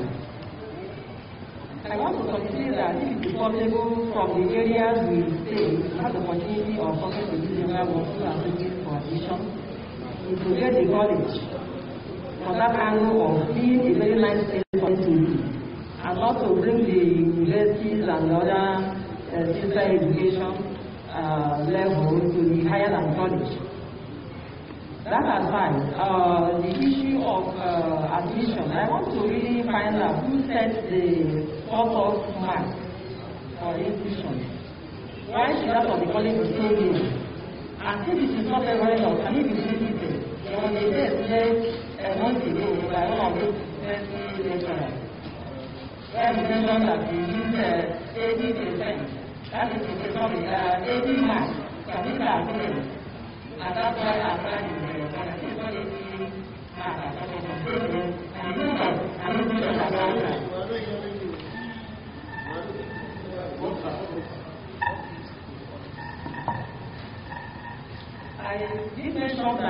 someone mentioned from the college sometime ago on this issue of addition. He mentioned that we normally have instances that have 80 marks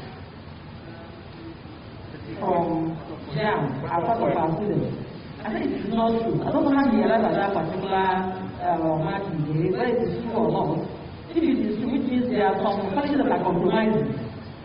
What can we do to raise this standard? Because to an extent it is disturbing image of the colleges. Again, I want to complain about infrastructure. Okay, I want to suggest that if it is possible, the stakeholders can be involved in decision on the cut-off mark that should be set for colleges. If we are given the opportunity, I can be there. I suggest that should be, let's say, same mark. If the university is 200, the college can be 190. If the close is there, they will not really be seeing the college as the place of dumping students. The difference is much. You said the university is 200 and you give college 100 or 120. Okay? Okay?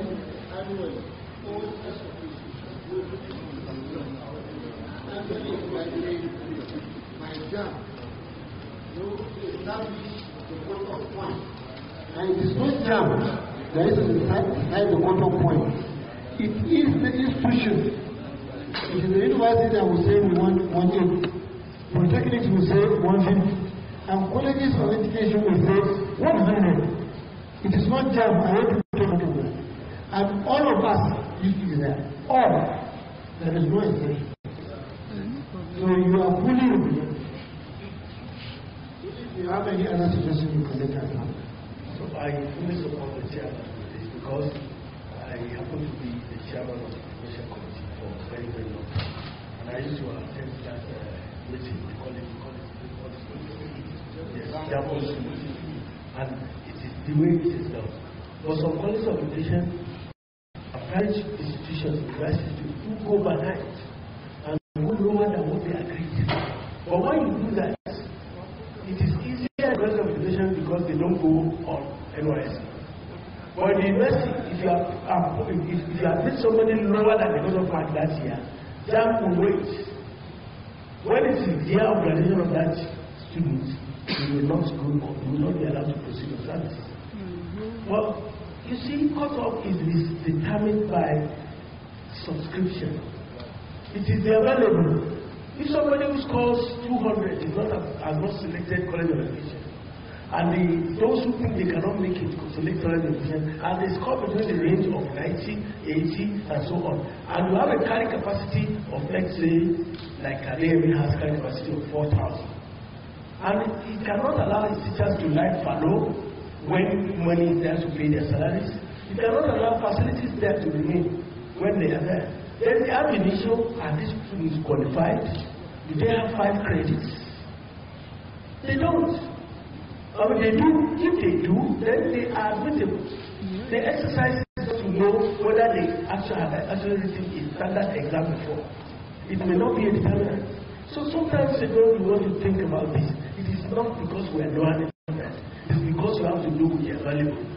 And the college of education are doing what is available. And it is even more difficult to teach there, the education, than to teach in the other special institutions. Because you are teaching always the unteachables. Thank you very much.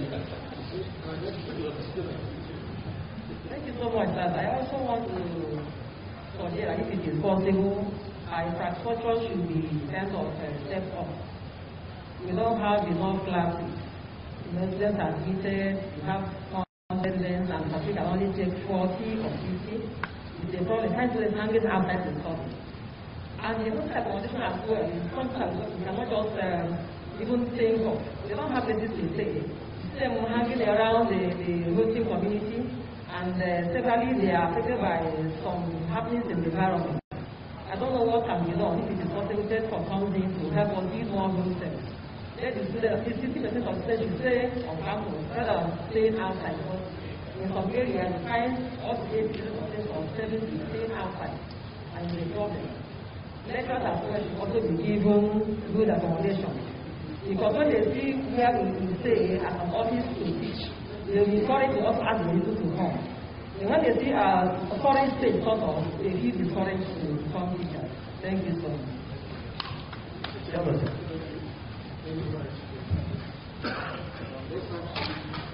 Solutions. Let us discuss more solutions.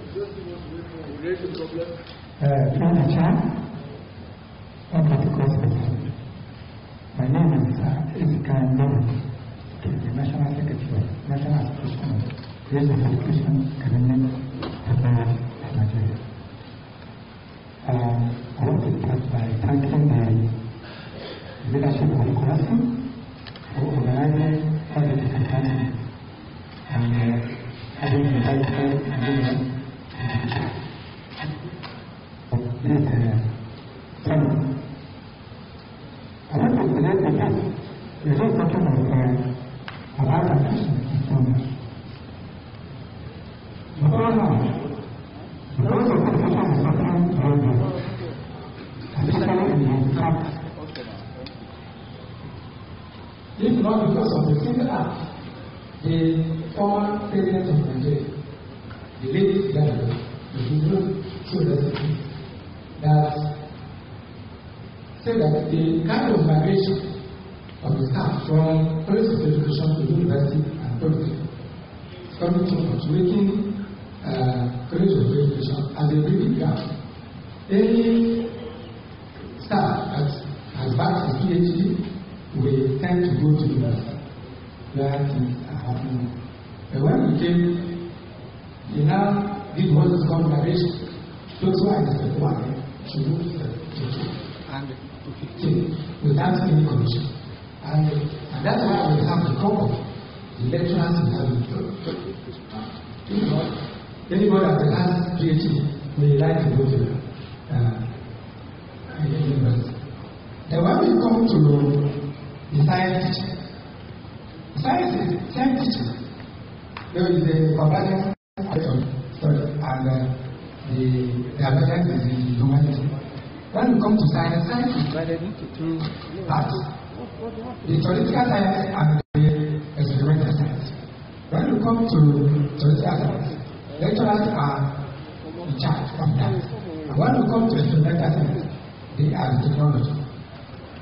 But when there is a step point for teachers, then we say that 70% will go to the lecturers and 30% will go to non-teaching or non-academics. I don't know the way they call it. Now, on the sharing, then the technologies are not in the academic side, and they are not in what? In registry or non-academic. So we become, we like to say high track. We don't, when a child is born outside wedlock, then we say that it's illegal. But the child has mother. Is it not? But in our case, we don't have mother, we don't have father. Then we want to know where the technology starts. Are we academics or are we management staff or registry staff? Because when the money comes, nothing. The one I saw before coming, they gave the lecturers that 17 million was given for conferences of the whole school, as large as College of Education, Federal College of Education, about more than 300 staff to take 17 million for conferences and workshops. Yeah, the sharing formula. Then I went through that. I didn't even see where they mentioned technology. And when we come for promotion, they said that it's only having HND will take you to the highest level, and we don't need to go to school. Therefore, we don't need to move forward in our school. Everybody needs to be attended to go to school. Now, if there was a time we went to a meeting, you see, you are the one to tell us exactly where you want us to belong. So what I'm saying is that the way the lecturers will be treated, let the technology be treated as well, because we don't go on transfer. We are partners with the lecturers because they handle the theoretical to be considered as academic staff. Yeah, well, in any way, we are not registered staff. We are not. There is nothing for us. You see, I am still coming. You see, we are the sponsor, and you will want to propose solutions, and we are going to aggregate whatever solutions we have. Then we will sit down and marry them together. So, what are you suggesting? I am suggesting that we are closer to the lecturers, academics, because we have the experimental science of the structure. So I now what they are doing in technological data, they will employ degree because we are very much late. Now we have not taken your first. Okay. You want us to consider technologies as academic as far as technology. And if they don't, then they will give us our own percentage in that form. So that they can use it to develop. Those are management issues that you can still with your own individual management. But at this workshop, we will take it that technologists are closer to academic staff. So you should be considered as academic staff in terms of consideration for that's for academic training. That's from staff training. Information. No, okay.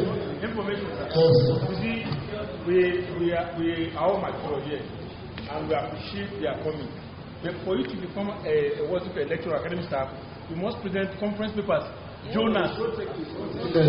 So condition of service is not the same. Madam, let's hear you, and then we'll close the discussion. Because the time is very much behind, I will allow the speaker, if he has anything to add. It's okay. So let's take your clarification. Allow the speaker 2 minutes to say one or two things, and then we'll round up. Sorry. Chairman, members of the high team. I just want to make 1 or 2 contributions, even though those things have been mentioned earlier, but I think I can add to what those people who have said it earlier have said. One is on the issue of quality of staff in colleges of education.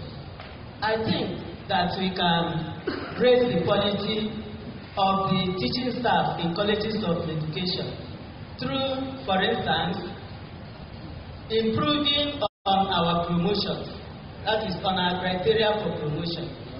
Take, for instance, if to become a chief lecturer, one, the college can make it mandatory for staff to attain PhDs and then have enough publications. Because with these things, we can always measure up to those lecturers in the universities. But if, for instance, we say master's degree holders or even first degree holders becoming chief lecturers in colleges of education, then those from the universities will be looking down on us as colleges of education, thinking that we are not doing much in terms of research. And for higher institutions, tertiary institutions, research is a very important aspect of development in tertiary education. So, my contribution in this case is that we need to also improve on our educational status in that area. Then, we thought... You see, we are scripting attrition to the colleges of education and standard. We have already finished talking about governance in the morning. So this is talking about standard in the colleges of education, subscription to the NCE program, and attrition to the NCE program. So what now is to have suggestions on way forward. How do we improve retention, or how do we attract students to the colleges of education? How do we make sure that those students in the colleges of education don't want to go to the university? How do we improve students of NCE in the colleges of education? It's okay. but he talked about standard. So let me round up my point. Then on the issue of co-enrollment in the NCE, in my area, for instance, students hardly go for NCEs from the east. Why? Because just like the student representative said, after 3 years in the colleges of education, they go again to spend another 3 years in the university, making it a total of 6 years. And if you look at the curriculum of the colleges and that of the universities, there is not much difference.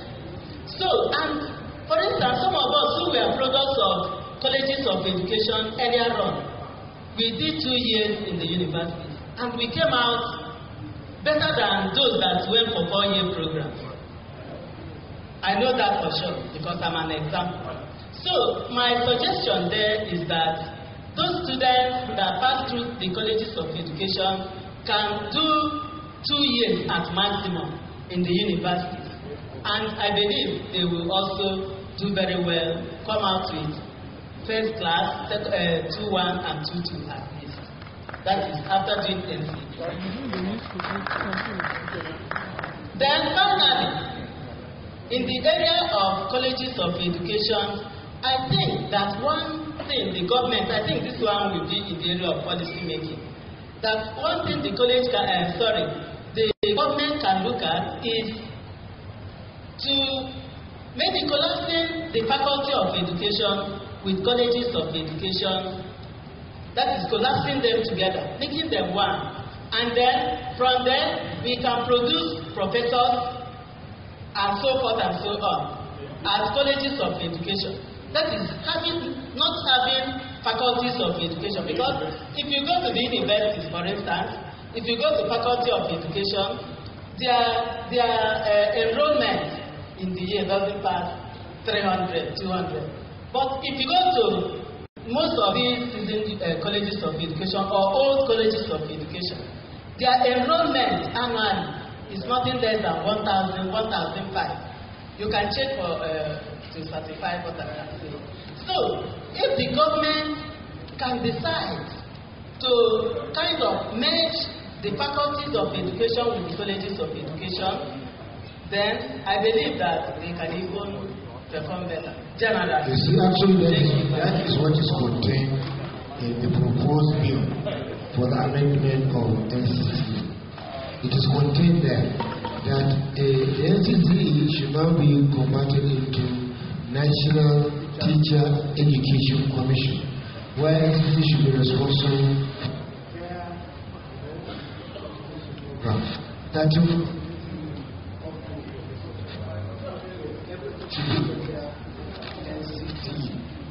that's what is being proposed in the bill. Yes, madam. You and then the one behind, I will close it for today, please.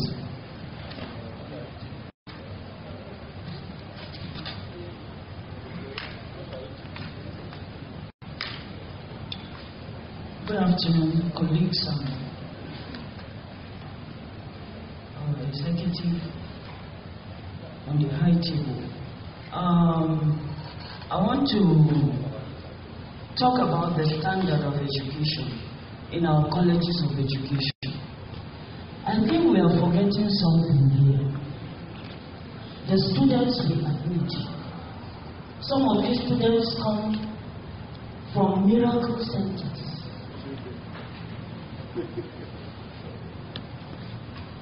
Miracle centers in the sense that you see a student having very, very beautiful result. And at the end of the day, that student cannot defend that result. Why am I saying so? By the time the student gets into the class, that student can even hardly write his or her name. I have so many examples of that.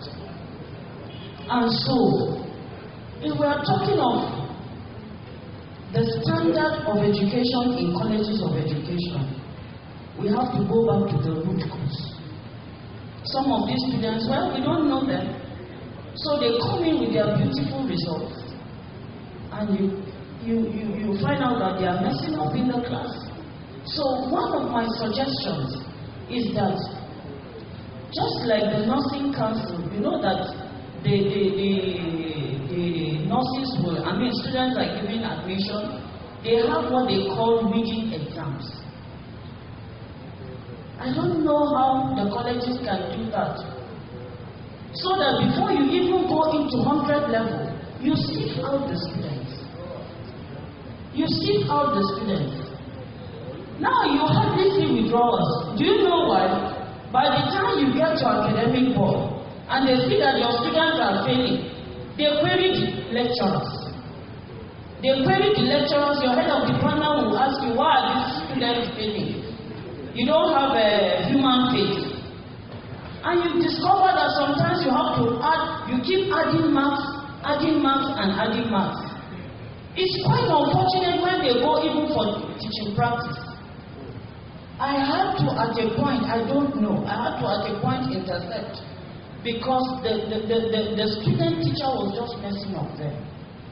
So honestly, we have to go to the root cause. Even the secondary schools now, they write exams for their students. And these students cannot even cope in the secondary schools, let alone in the colleges. And at the end of the day, you graduate half-baked teachers. And that affects even the students, the pupils that they teach. So my subscription here is that if there is a way, and the way is we must have an exam. After admission, we must have an exam, like a reading exam, before the student even goes to 100 level. To say, madam, what I am discussing is how do we even get students come to the college. Do you understand? We are not even talking about weeding them out. We are even trying to get them to come to the colleges. Do you understand? So that is the issue, madam. And then we have to remain within our mandate. What happens in the secondary schools? How do they get their miracle? That one we don't know. But you see, if we want, we can introduce post-UTME examinations the way it is obtained in the university. And I think this issue is not peculiar to the colleges of issues. It was, of course, the universities are having the same function of politics. So I think it's a permanent issue, but then it is likely out of our people. Area of concentration. Yes. Yeah. I also know that the system takes time. When a student scores less than 1, the first instance. Right. Mr. Chairman, good afternoon. I would like to share an experience also, so that at least we understand the solution that I want to present before us. So, this session has to do with standard, subscription, and attrition, particularly in colleges of education. We went to a foreign country, precisely Manchester. We entered education units of University of Manchester. Professor Monday Joshua was the one that took us here. So when the prof we met there sat us in one hall, so he was giving us a brief. And in that brief, we saw that there are many students being enrolled in different departments of education. And we now asked a series of questions. Some of my colleagues that we went together here with them can affirm to what I am trying to say. So one of the things he told us, which I expected, with due respect, Dr. Falana, I thought in all his explanation he will bring at least a little of that aspect. But unfortunately, I did not have one. that there is what they do there in Manchester that they call community orientation. Time will come after first, second semester, they will send some of their lecturers into different communities. They will be going door by door, telling parents the importance of being a teacher. As such, they attract the attention of both the parents and the students. And we knew in educational psychology, intrinsic motivation is better than extrinsic motivation. So now, from the grassroots, the students have gotten the interest of being a teacher. One, based on the incentives that he will receive while he is doing the work. And in his presentation, he mentioned motivation, incentives. I don't want to repeat all those things. Now, if we are going to adopt this style, let us move into the community. Try to orient our people the importance of being a teacher. And I guess that is one of the reasons that moved Professor Babu Papua to write that book, The Teacher of Yesterday and the Teacher of Today. He says that the teacher of yesterday is everything in the village. Even if there is a disease, the community will rush to the teacher to ask him, what type of disease? If an aeroplane crosses over the village, they will go and ask the teacher that what is government trying to do today? Why? Because of that value that they have given to the teacher. So the community has the belief in the then teacher. Unfortunately, today is completely different from what had happened before. So I'm suggesting now that we should equally capture it in our own community, that part of the solution that we are expected to adopt in order to ameliorate this kind of menaces that we are seeing, that let us equally introduce community orientation. Thank you.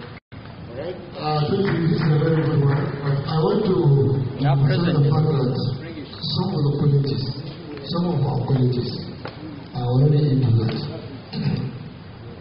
When I started at the college of the College of Education Technical Teaching, our student enrollment is usually in the area of 500 to 1,000 at most.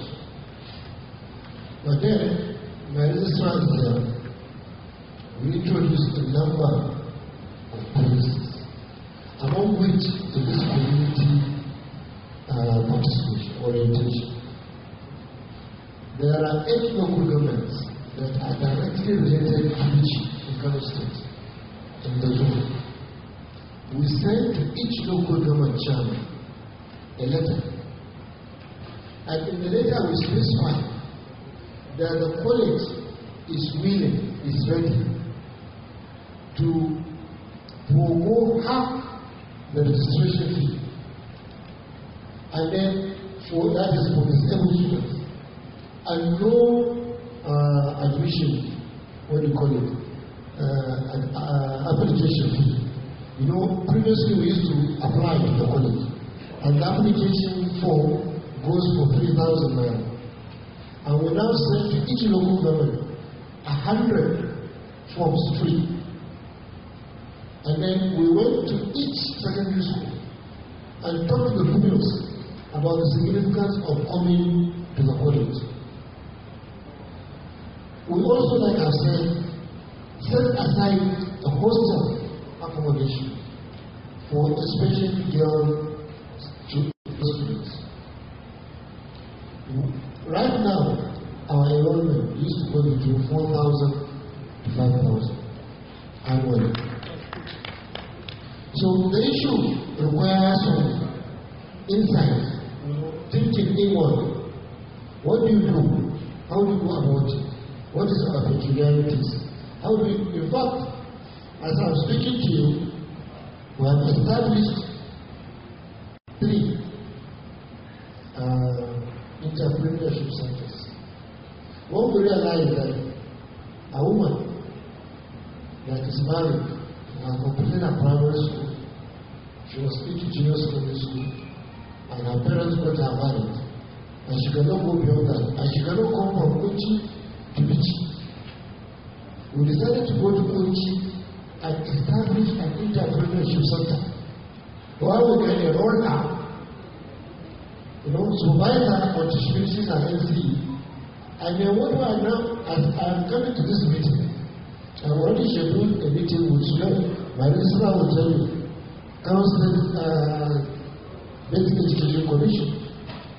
What we are going to do is to create a link between the college graduates and absorption into teaching positions in the colleges, particularly in the area where the college is situated. So I believe there are a number of things that we can do individual colleges and collectively to combat this issue of subscription. We wrote each state governor in the Northwest, each one of them, we wrote them later. And we clearly spelled out the significance and everything. We give some incentives. We give some incentives. And currently, the Jigawa state government, in my college, they have 300 girl children at NCE level 1, 2, and 3. 300. Each level they have 100. And it is and the Jigawa state government is the one paying for the registration and everything. Similarly, Katsina state government. Despite the fact that the College of Education in Katsina, there is also a College of Education in Jigawa state. So there are some things that individual colleges can do, especially that has to do with the community, to draw students into the education sector. And one important thing is to get them a secured job. This one that I mentioned about interacting with today is a product of research that the college conducted. We went around the senatorial zone. We know all the primary schools in the senatorial zone. We counted the number of classrooms and also counted the number of teachers. And we realized that in some cases there is a classroom, but there is no teacher. So in a situation whereby there is a classroom and there is no teacher, why can't we provide the teachers? So that is what we are trying to do. So I very much thank you for this point, which is very, very important. Chairman, please, yes. Can I just chip in something? Yes, we are going to continue the last 2 minutes. Okay. Okay, sorry. Yes. Let me just. Then you will finalize. Mr. Chairman, the gentleman from Kaduna, is it Kaduna? The man with the issue of technologies. Your matter has been clarified long time ago, since 2013, when we implemented this migration. This migration, the issue of where you belong, everybody, was put in its proper perspective, but the technologies were hanging at that time when we did migration. Where are they going to migrate or not? So the time SUCON chairman then was Aladisano Weiss, the current boss of FCE Zaria, plus the current chairman and executive of COEASU. We had a meeting here. They came with their submission. With the executive secretary, we invited people from head of service. We discussed issue of technologies, Mr. Chairman. Technologies and some other group like you. And the matter was discussed and we clarified. Director, Mr. Aremu, is here, and we agreed you belong where you belong. You properly belong, and it was agreed by SUCON and COEASU. We all agreed and signed. And then we sent circular where you belong and migrated. We did the same migration as with the academics. You were also migrated and placed properly. So what I'm advising, Mr. Chairman, is for you to liaise with NCCE or liaise with COEASU or SUCON in their file records the colleges, they have this clarification circular. It's there. It's not that you don't belong, you belong. Thank you, Mr. Chairman. Thank you very much. Just briefly, we must understand the question of standard and subscription to be mutually beneficial to each other. If you want subscription by just bringing anybody in, then you are not upholding the standard. In fact, you are messing up the standard for them. So, each community or each college must, scan the environment, because we do not have the same environment. Like the provost said, that's a very positive thing indeed to bring in people. And I hope the measure of standard was also maintained in allowing them to come in. So in Lagos, for example, it's a very complex environment, so where do we go? And there are even questions of other issues that might relate to the issue of scanning. For example, can you go and meet anybody in Borno State now and say if you want to appeal to them? The critical thing about subscription is that you must be ready to provide answers to certain questions, because it's a question of choice. What's the prospect for my child coming to college education? Saying that other teachers who are then see are not even employed, one, or poorly employed. Two, what's the quality of education that my child will receive, looking at your school? And the third one is that at what cost? Who pays the bill? When we know that most of these parents are poor. So we must balance quality and subscription together. Otherwise, we just gather in people, baggage out. That's the point I want to make. Thank you. All right. Thank you so much. I would like to thank you for the contributions question one, and I want to thank the presenter. It's quite an insightful presentation, which has been quite long. I have summarized what I thought as the major takeaway. In the main paper, actually, the issue of admission criteria was emphasized. We made mention of incentives such as awards for the students, bursary awards, social awards, and awards for lecturers, and then also pay patronage to our products. Somebody mentioned that we should be patronizing our own products. There is the issue as raised by the students. There is the issue of JAM policy, which needs to be reviewed to pay attention to the qualities of education in the country. That is an additional incentive for federal teachers' corps, the policy that was abandoned for one reason or another. And then, of course, we emphasize the digitalization of teacher education in the country. We made mention of rural allocation, or rural allowance allocation to the colleges of education. And then there is harmonization of curriculum. As mentioned by Madam, she was emphasizing that we should harmonize our curriculum. The issue of miracle centers, of course, there is nothing we can do much about that. But then we will emphasize the eradication of corruption or examination of practice in the system. That I think is one area that we should take. And of course, the issue of community orientation. These are some of the things that are summarized as our way forward as far as standards, subscription, and attrition issues are concerned. Thank you very much.